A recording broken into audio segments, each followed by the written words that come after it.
Sahabat Fresh Juice dimanapun Anda berada, saya Yofi dan Natasha. Sesaat lagi kita akan mendengarkan renungan Fresh Juice Minggu 24 Mei 2026 yang akan dibawakan oleh Romo Albertus Joni SCY dari Palembang. Selamat mendengarkan.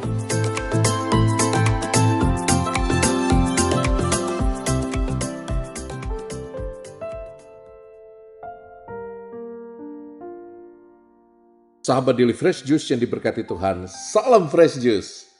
Romo Koko di sini dari komunitas Provincialat SCY di Kota Palembang mengundangmu hari ini di Hari Raya Pentakosta tahun 2026 untuk masuk ke wilayah Sabda Allah yang menyegarkan, yang menyejukkan.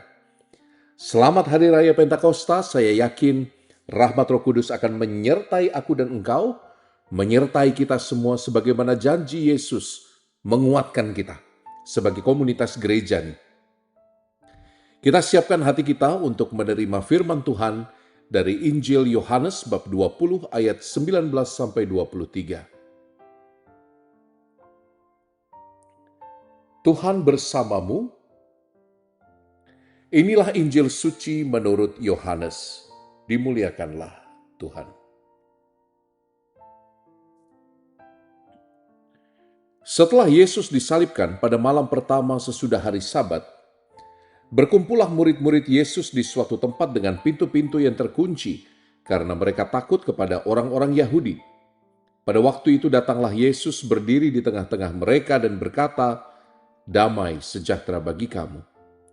Dan sesudah berkata demikian, Yesus menunjukkan tangan dan lambungnya kepada mereka.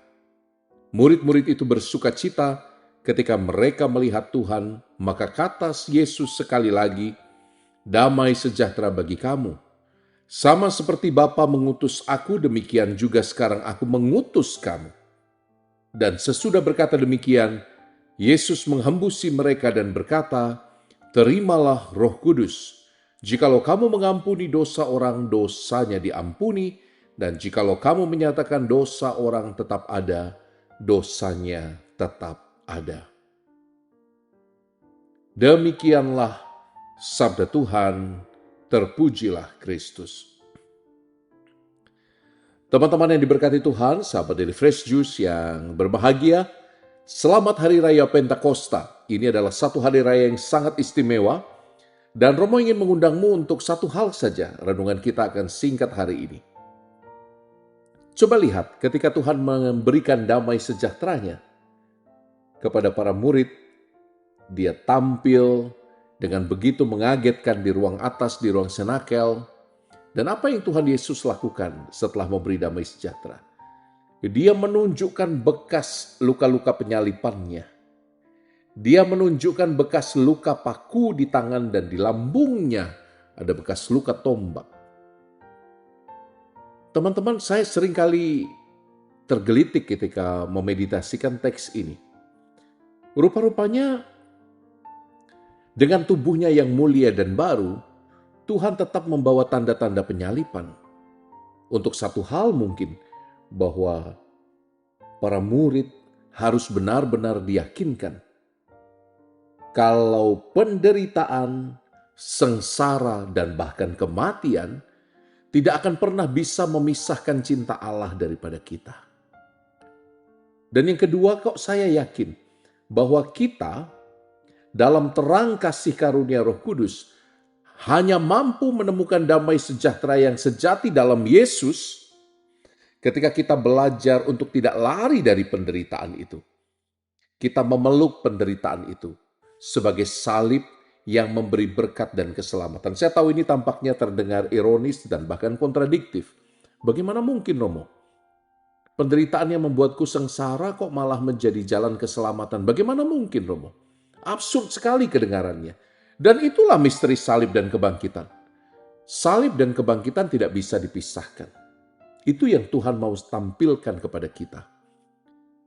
Kita ini ya, teman-teman, jangan-jangan sudah teracuni oleh beberapa paham teologi kemakmuran yang sangat berkembang di beberapa denominasi Protestan, yang mengatakan bahwa Kemuliaan dan kebangkitanlah yang harusnya menjadi fokus, bukannya salib dan sengsara. Ingat, keduanya tidak bisa dipisahkan. Kita bukan orang Kristiani prasmanan yang hanya mengambil apa yang kita suka dan meninggalkan apa yang tidak kita suka. Karena beriman bukan soal selera, bukan. Beriman adalah mengambil satu paket yang utuh. Kalau engkau mau menerima kemuliaan, jalan saliblah juga yang harus kamu lalui. Karena sempitlah jalan itu, kata Tuhan kan? Sempitlah pintu itu, lebih mudah seekor unta masuk ke lubang jarum daripada orang kaya masuk di dalamnya, kata Tuhan. Sabda-sabda yang kontradiktif ini semakin meneguhkan Romo ya, bahwa kita nggak boleh jadi orang Kristiani prasmanan. Tahu maksudnya orang Kristiani prasmanan? Kayak kita pergi ke warung, kita beriman sesuai selera pribadi. Nah, saya harap Anda dihindarkan dari bahaya untuk memilih hanya apa yang Anda suka dan meninggalkan apa yang tidak Anda suka. Tidak ada itu namanya orang Kristiani yang mau kebangkitan saja tapi tidak mau memeluk konsekuensi dari pilihannya sebagai orang Kristiani.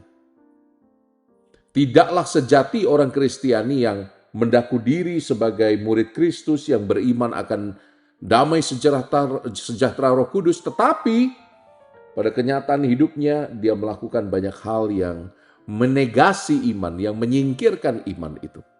Maka mari kita hidup integral. Satu rahmat yang Romo mohon padamu hari ini.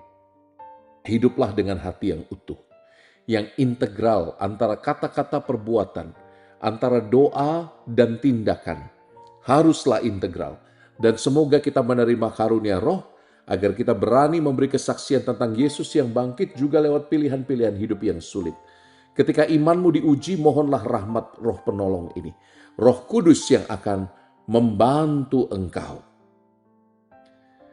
Terima kasih sudah mendengarkan dan semoga rahmat Allah yang Maha Kuasa menguatkan engkau, meneguhkan engkau terutama pada saat engkau harus membuat pilihan-pilihan moral yang sulit.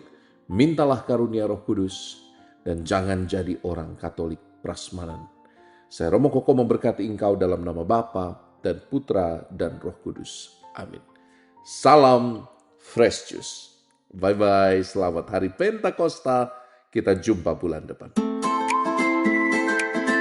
Sahabat Fresh Juice, kita baru saja mendengarkan Fresh Juice hari ini. Terima kasih kepada Romo Joni untuk renungannya. Sampai berjumpa kembali dalam Fresh Juice edisi selanjutnya. Salam Fresh Juice.